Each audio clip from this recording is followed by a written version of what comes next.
Assalamualaikum warahmatullahi wabarakatuh. Halo semuanya, perkenalkan nama aku Elsa Trimarini, NIM 1102111058 dari Ilmu Komunikasi 2021. Di sini aku akan sedikit menjelaskan mengenai 25 teori komunikasi. Yang pertama adalah teori spiral of silence atau teori keheningan. Nah, pada teori ini menjelaskan tentang suatu media yang lebih memperhatikan pada pandangan mayoritas dan menekan pada yang minoritas. Kemudian yang berada pada pihak minoritas ini cenderung kurang tegas dalam mengemukakan pandangannya atau pendapatnya. Yang kedua adalah social learning theory. Nah, teori ini berpendapat bahwa pada saat ini media massa dapat dilakukan sebagai pembelajaran sosial melalui media massa. Nah, masyarakat saat ini dapat belajar sosial dengan mengamati media sosial saja.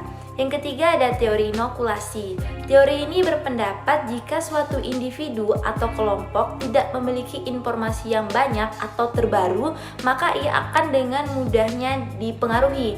Maka sebaiknya kita itu sebagai individu mencari informasi agar lebih mudah memilih informasi mana yang harus diterima. Contohnya pada masa pemilu, pada pemilih muda atau pemilih baru hendaknya diberikan sosialisasi terlebih dahulu agar mereka itu paham bagaimana cara melakukan pemilu yang baik dan benar. Yang selanjutnya ada teori matematika komunikasi.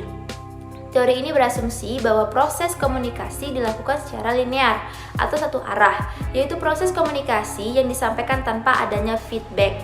Nah, jenis teori ini berlaku pada zaman dahulu sebelum adanya teknologi canggih. Contohnya pada zaman dahulu itu kita menyaksikan suatu media massa namun kita tidak dapat berkomentar atau memberikan saran secara langsung.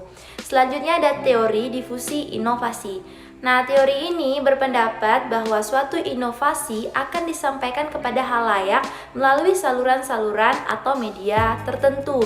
Contohnya, ketika pemerintah mengeluarkan inovasi tax amnesty untuk membantu para pembayar pajak, maka inovasi tersebut disampaikan melalui berbagai media massa, baik media massa cetak maupun pertelevisian. Kemudian, teori agenda setting.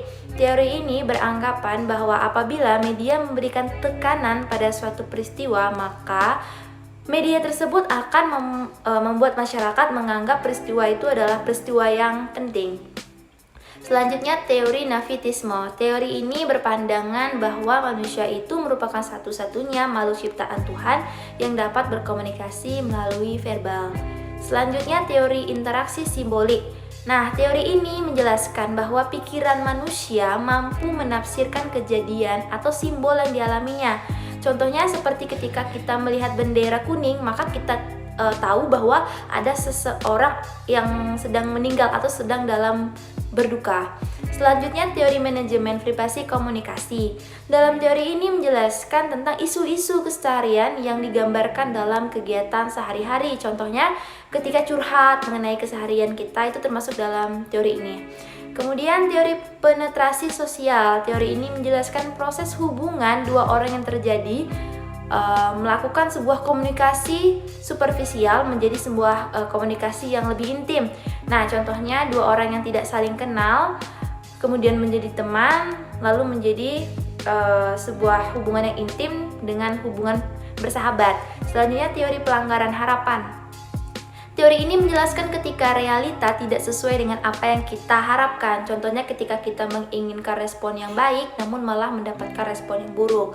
Selanjutnya ada teori pengurangan ketidakpastian. Teori ini menjelaskan tentang proses dari dua individu yang tidak saling mengenal, kemudian berusaha mencari informasi untuk mengurangi rasa ketidakpastian tersebut. Selanjutnya ada teori disonansi kognitif. Teori ini menjelaskan tentang ketika kita merasa tidak nyaman, kemudian orang tersebut mencari cara agar mereka itu menjadi nyaman. Contohnya ketika kita sedang bergosip, kemudian bertemu dengan orang yang tidak suka bergosip, maka ia akan mencoba mengalihkan pembicaraan agar meninggalkan gosipan tersebut. Selanjutnya ada teori humanisme. Teori humanisme ini bertujuan untuk meningkatkan harkat dan martabat manusia.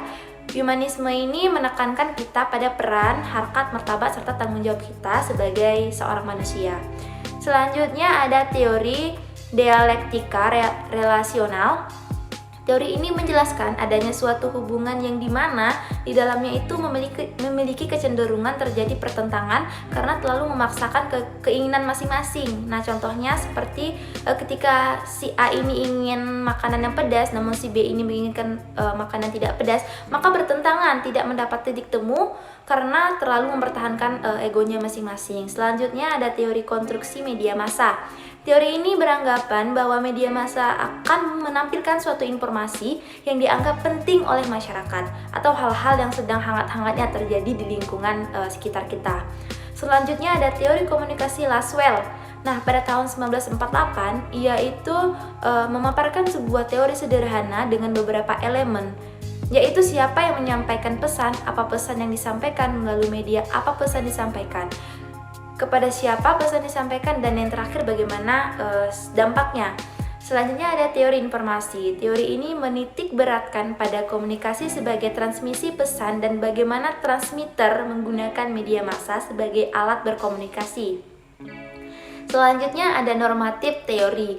Nah, teori ini berasumsi bahwa seharusnya media massa itu dapat menampilkan berita-berita atau hal-hal yang sesuai dengan nilai atau norma yang ada di lingkungan masyarakat. Contohnya, di Indonesia sangat dilarang untuk menampilkan hal-hal yang berkaitan dengan pornografi, LGBT yang tidak sesuai dengan norma dan nilai yang ada di Indonesia.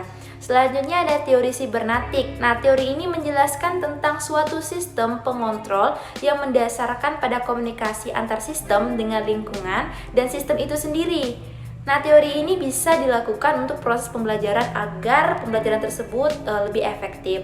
Selanjutnya ada teori kultivasi. Teori ini beranggapan bahwa media massa memiliki pengaruh yang sangat penting terhadap suatu perubahan tatanan sosial budaya.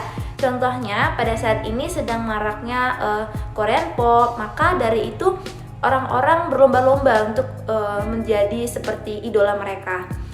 Kemudian teori Marxisme klasik. Teori ini menjelaskan tentang media massa digunakan oleh kaum dominan untuk mencapai kepuasannya sendiri. Contohnya, pada saat ini banyak sekali media massa yang menjual pemberitaan tentang suatu perusahaan atau organisasi tersebut menjadi citra yang baik di mata halayak banyak. Yang kemudian teori komunikasi administrasi. Teori ini menjelaskan bahwa di dalam suatu kelompok atau organisasi tertentu, suatu hubungan timbal balik dalam menyampaikan pesan agar tujuan dalam organisasi itu dapat berjalan secara efektif dan efisien. Contohnya, jika suatu organisasi melakukan sebuah musyawarah, maka masing-masing anggota kelompok akan menyampaikan sanggahan atau pendapatnya sehingga pada akhirnya mencapai suatu mufakat. Kemudian ada teori behaviorisme. Teori ini berasumsi bahwa halayak atau individu akan belajar untuk memberikan sebuah respon terhadap suatu rangsangan berdasarkan pengalamannya. Contohnya, waktu kecil saat melakukan kesalahan kita diberi teguran oleh orang tua, maka dengan kemungkinan besar kita tidak akan mengulanginya lagi karena berdasarkan pengalaman kita telah mengalaminya.